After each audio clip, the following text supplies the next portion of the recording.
Oh, sorry. Yeah, thanks, Maxwell. Hi, everyone. My name is Salish Patnaik. I work as a program officer for the education team at the Wikimedia Foundation. And today we are here to discuss about an interesting topic that most of us thinking like why Wikimedia belongs in education. And today I have my co-presenter with me, Dominic. Dominic, please introduce yourself. Hello everyone, my name is Dominic Theis. I'm working for the German chapter of the Wikimedia movement, and I'm a project manager for educational advocacy work. Great. And I'm super excited to hear about this topic today from all of you. Same. I share the same feelings with you, Dominic. And we had this discussion planned as a panel before, but instead of panel, we were advised to go as a lecture. But this is a very vast topic to cover in a lecture. And instead of us talking about why Wikimedia belongs in education, we have champions in our movement who are working on different projects to, give the value of the why Wikimedia belongs in education. And we will be all of them would be not all of them, most of them, we have identified some of the members in this group who would be talking about why they believe Wikimedia belongs in education, and they have different topics to share with you all. And I'll just start by them to introduce themselves. Amy. Hello, so my name is Amy. I'm from Wikimedia Indonesia. I've been in the movement since 2017, and I started to work with Wikimedia Indonesia in 2018. I'm the education program coordinator of Wikimedia Indonesia. Thank you.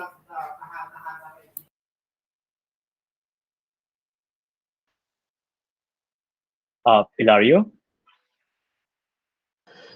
Yes, I'm Ilario from Wikimedia Switzerland. I am education manager in Wikimedia Switzerland, 70%. And the other time I'm a teacher, so I teach in high school. Yes, I'm in charge of this role of education since 4 or 5 years, I don't remember well. Because education is one pillar of the strategy of Wikimedia Switzerland. That's very interesting, Ilario. And I'm actually very interested to hear from you because, we have this perspective that teachers think Wikimedia, you should not use Wikipedia. And we have a teacher who works in this field of using Wikipedia in education. So I'm really excited to hear from you, like what do you want to share? Rocio. Hi, everyone.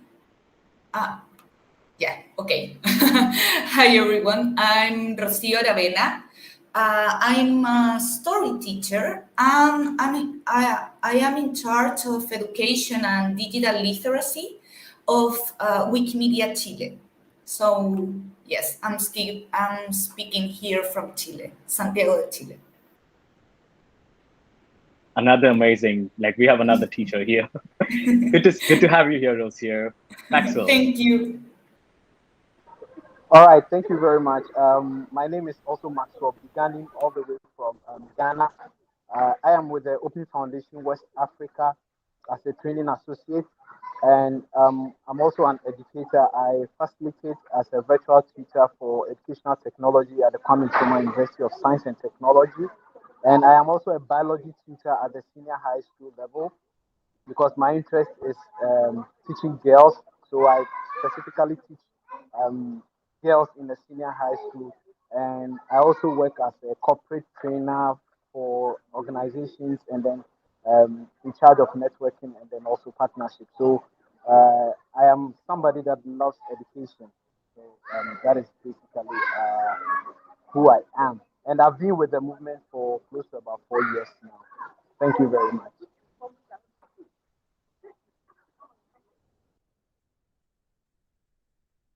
That is amazing. So we have 3 teachers with us today, and all of you use Wikipedia in education. So we have to, go up with that bias that Wikipedia should not be used in education. But today we are not talking about Wikipedia only. We are also talking about Wikimedia projects, like why Wikimedia projects belongs in education.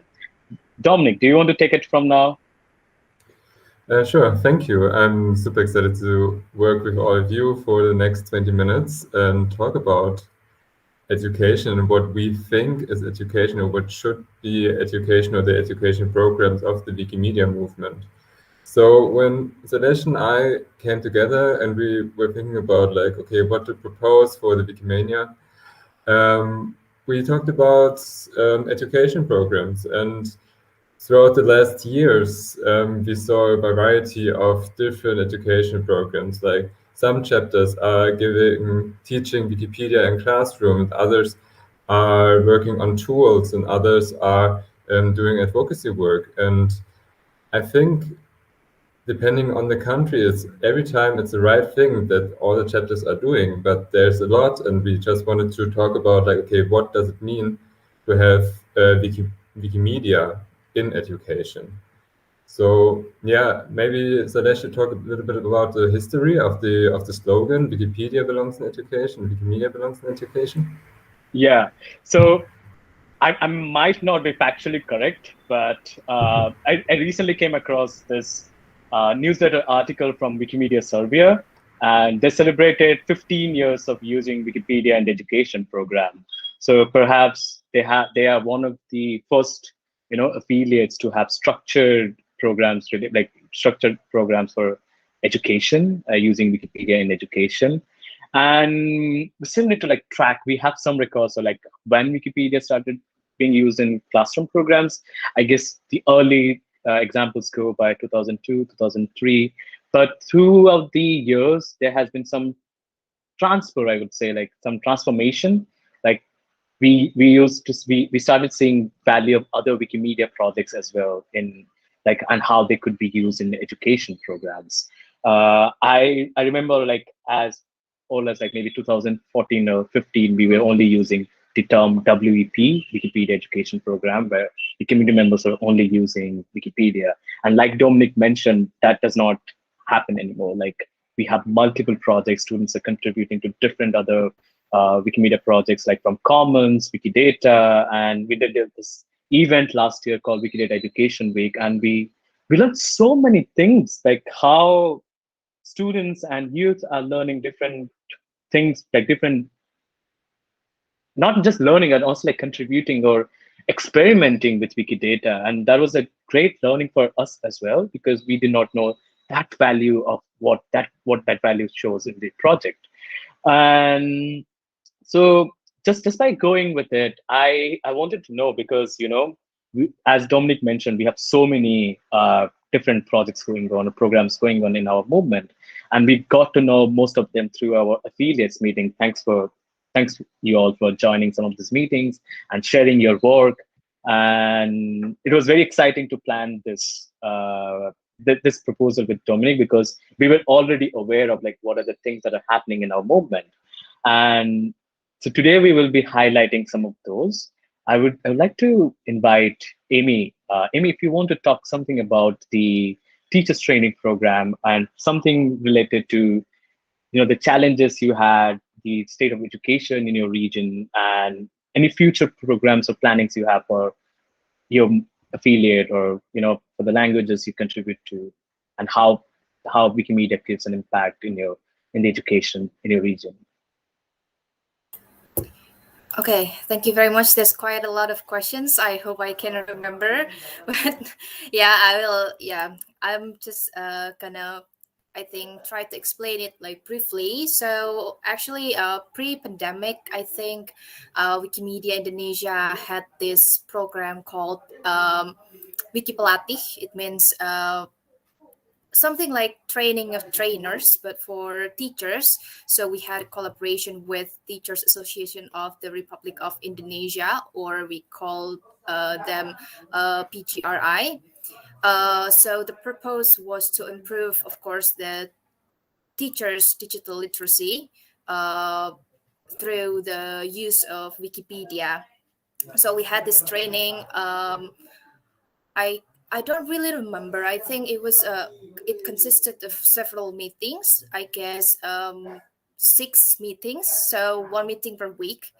And each meeting, we had different volunteers to deliver different materials. But from this first training, and it is very interesting that we have teachers here as well. I would love to hear their opinions about this, but some of these teachers that join our training, apparently some of them were, they were not really equipped with the skill of, with the very basic skill of using the technology. For example, a lot of them still asked us about how to use the internet, like how to open the browser, how to search for the sites, like basic skill of using the technology. They still did not master these skills. And at the time we thought, oh my God, how are we gonna go with this? Because Wikipedia editing skills, it's very technical.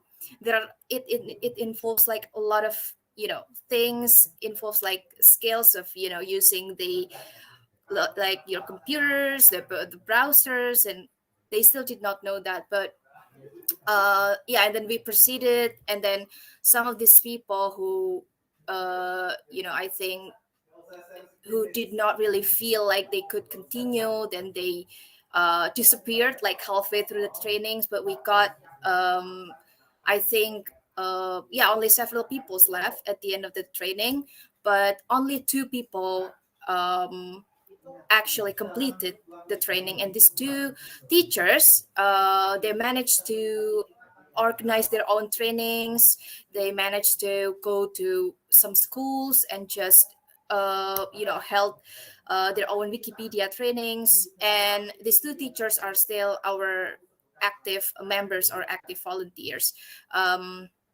And then before, right, I think in the end of 2019, we organized another Wikipelati, another training of trainers in South Sulawesi. It was also with the collaboration of with the Teachers Association of the Republic of Indonesia. I think around like 30-40 teachers joined the training. But unfortunately, after that, the pandemic happened and we could not travel there again. And then, the program just like, had to be like postponed. Actually, we had a lot of things that we had planned for these teachers.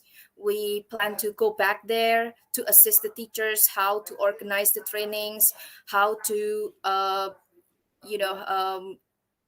doing like discussions, and also with the educational institutions, how to answer very basic questions about Wikipedia, this sort of things. But unfortunately, because the pandemic happened, so it had to be postponed. And we, during the pandemic, we had organized a webinar, like for the teachers' digital literacy. It was mainly for female, female teachers in Indonesia, in collaboration with PGRI. And then I think there were 300 teachers joined that activity, that event. Yeah, and then they were very excited actually, because we had it was a very productive session. We had some interactive sessions in the webinar, and I think we hope that from that we can continue with the online activities for teachers, because we have never had the opportunities to have online training of trainers for these teachers. I just hope that the collaboration that we have had for so long wouldn't be just end because of the pandemic. Yeah, I think that's about the training of trainers program. Thank you, Salish.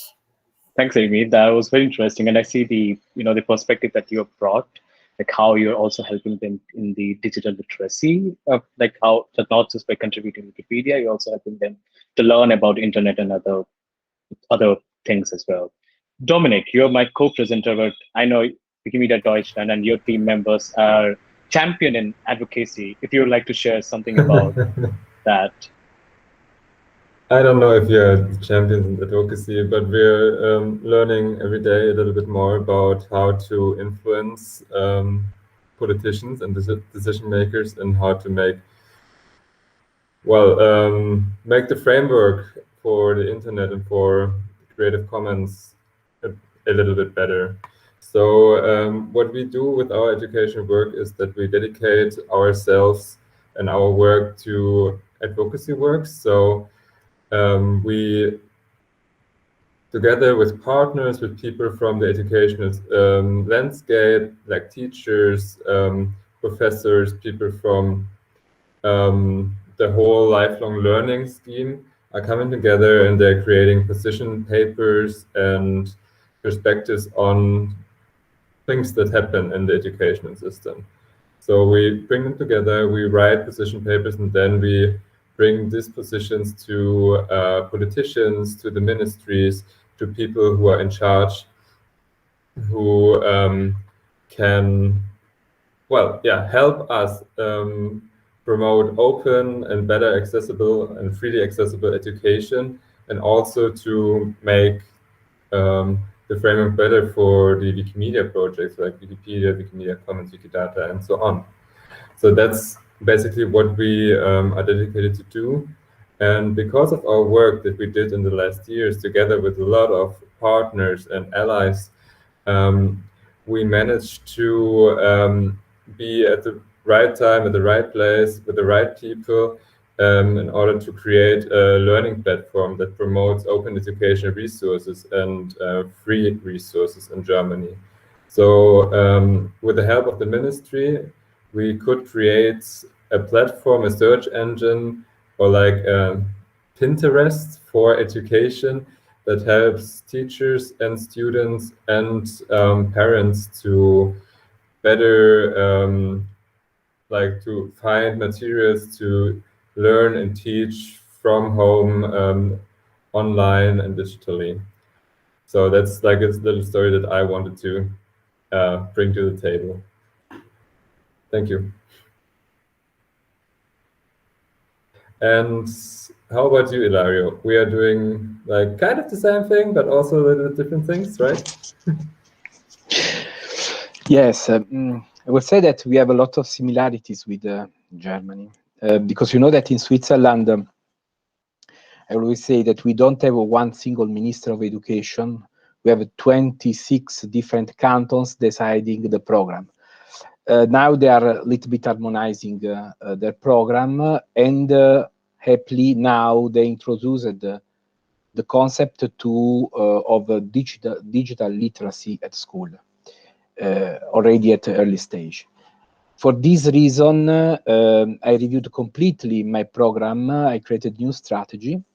First of all, explaining what is education, because this is always a big problem, no? Do we have, everyone has the same concept of education, or this is different? So I explained that in Europe, for instance, education is everything, from the birth to the death of the person. So accompanying the life of the person. Every time we have to learn. So education is not only limited to the school.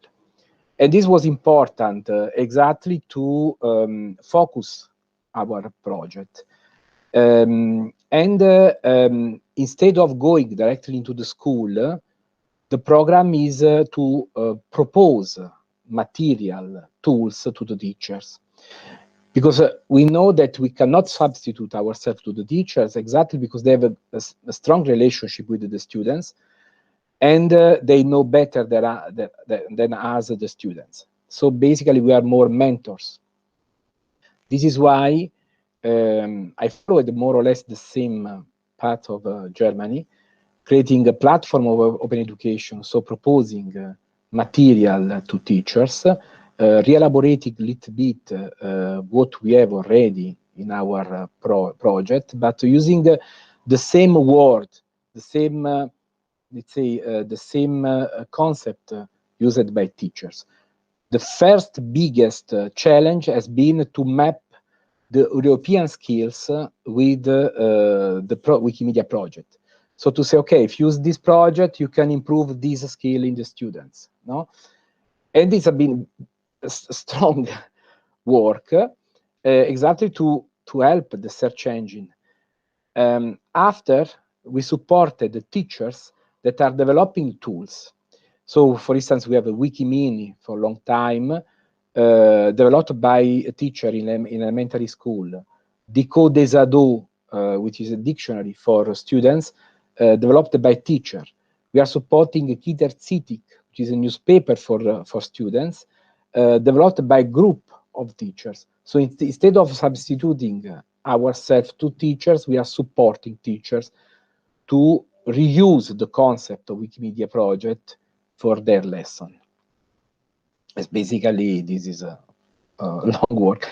This is why education is becoming in Wikimedia Switzerland, with the new strategy Wikimedia Switzerland, more an experimental space. Okay, so proposing tools, experiment, new methodology to teachers. That is very exciting, Ilario. And with like including technology in your outreach work, it's I guess like one of the interesting and unique projects that I have heard so far. And yeah, Rocio, we have you in the line. Do you want to share the project that you're doing in Wikimedia Chile? Yeah, of course. Thank you, Sailesh. Well, first of all, here in Latin America, the pandemic situation has shown a lot of economic and social inequalities. For example, here in Chile, 44% of homes have a very unstable internet connection. So we have a massive problem in terms of access, of education access. And in addition, there is a lack of digital literacy. So not all students and teachers have the same skills to deal with mandatory virtuality. At least we have a very committed teacher community that basically has kept the school running all over these crazy 2 years. So as Wikimedia Chile, we collaborate on 3 different projects. Wiki at the university, Wiki at the classroom, those are the oldest. But on 2020, we developed a new project that is called Teacher Training Project. We created in 2020, and we developed different kind of activities, such as seminars, workshops, and the online course, Wikipedia in the Classroom, where teachers from 8 or 9 different countries of the region participated this year. So if you want to, I can speak a little bit about this course, Wikipedia in the Classroom. So our main goal was that teachers use Wikipedia as a tool to reach pedagogical purposes with their students. For example, teaching how to read Wikipedia, to identify misinformation, content gaps, gender bias, and how to elaborate projects to create local content. So in summary, we wanted them to learn how to promote digital literacy, but using Wikipedia. But also, we realized that it was necessary to engage teachers with Wikimedia philosophy in terms of open and collaborative knowledge. So with that in mind, we introduced a kind of methodology that was called Between Teacher Session, where they could socialize, share experience, help others, and learn how to use some of the open educational resources created by the foundation affiliated. For example, the Reading Wikipedia Teacher Guide. I think that's all.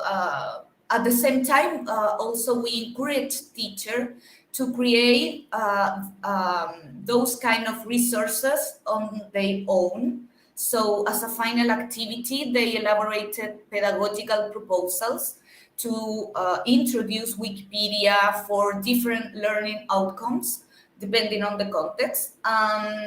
We have like 9 different open educational resources elaborated by teachers. They are obviously with Creative Commons license, so yeah, we are very happy about that. All right, thank you, Rocio. That was very interesting.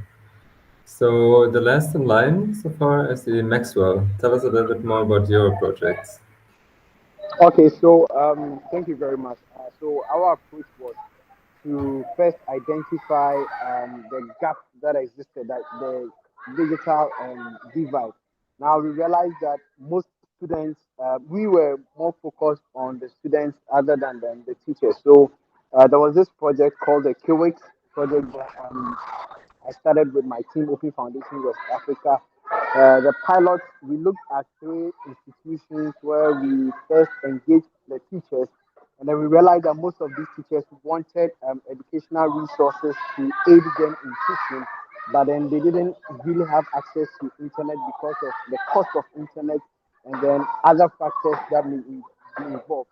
So when we were able to highlight the efficacy of KWIX, which is an offline version of Wikipedia, where they can still get content for their classroom, they got excited. So we had in the schools that we presented to, we first had to train the teachers, and then particularly with the teachers in IT who are more familiar with the computer infrastructure in the school.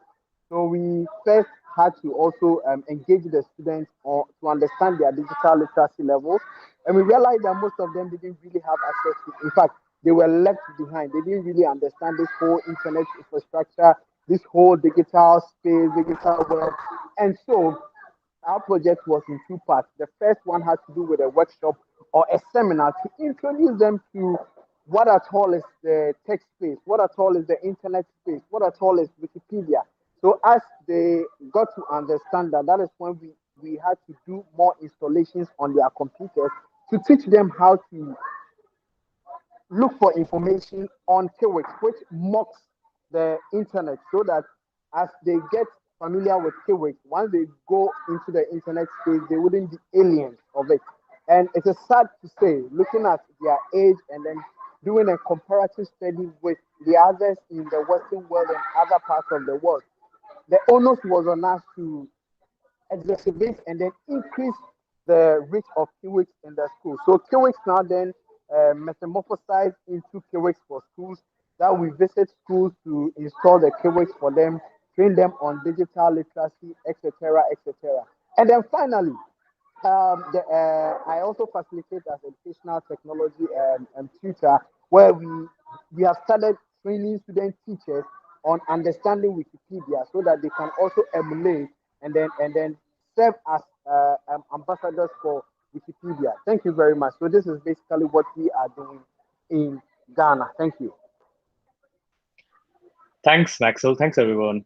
Dominic, I'm sure that if you and I would have given a lecture, we wouldn't have done justice by sharing all these activities that we heard from the champions of these programs. What do you think? Not at all. It was awesome, and I think this few projects that you just presented is just like a little part of hundreds and thousands of projects that the Wikimedia movement is doing.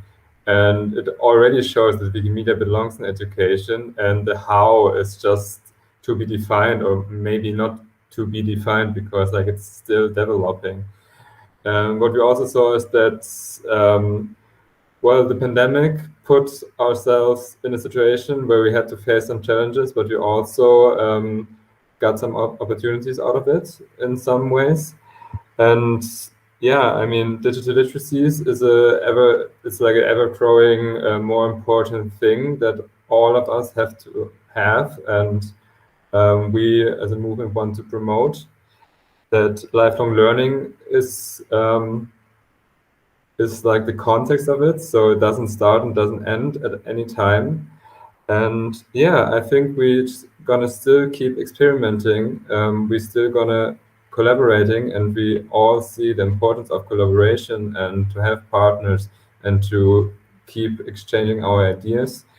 And yeah, I think, Zalesh, you want to invite everyone for the next affiliates meeting to talk more about like how we can collaborate, right? Sure. So we met the champions in some work, and you can meet some of them in the affiliates meeting that we run. And if you want to reach out to any of these panel members and want to learn more about their work, you can write to us at education@wikimedia.org. We will put you in touch with the panel members. And I guess that's all. Thanks everyone. Thanks for joining. Thanks for sharing your experiences, your work. It was really amazing to have you all here. Thank you, everyone. Thank you, Silas. Thank you to the other team.